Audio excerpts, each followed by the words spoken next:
Со намалување на едни, а со покачување на цените на други, трговците мислеа дека се мудри, а постапија нечовечки и не си го одржаа зборот, изјави премиерот Христијан Мицкоски. Тие мислеа дека ќе не надмудрат на овој начин и си играат со трпението на граѓаните, но и на владата. Мислам дека не е добро.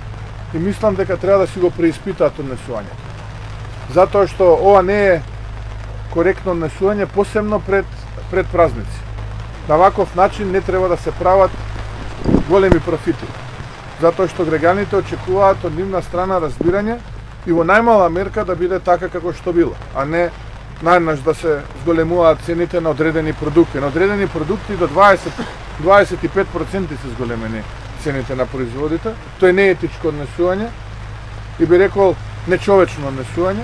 Поради ова ќе стигне брза реакција. И уште денеска ќе има реакција од страна на институциите, а доколку вака продолжат, таа реакција ќе биде уште поробусна во периодот кој што следи и да знаат дека нема вакви трикови никогаш да поминат повеќе. Мицкоски е очигледно нервозен на оваа тема, па на трговците им се закани со засега тајно оружје. Вие имате само две мерки што можете да ги направите, тоа е маржа да ограничите и цените да ги замрзнете. Има и други мерки. Кои се тие мерки? Може ли да ќе бидат граѓаните следоци јавноста во периодот што следи. За опозициониот лидер Венко Филипче, случувањата за цените на новогодишната кошничка се политики на елитата. Едно е сигурно, а тоа е дека се чувствува голема економска несигурност и слабење на стандардот на граѓаните.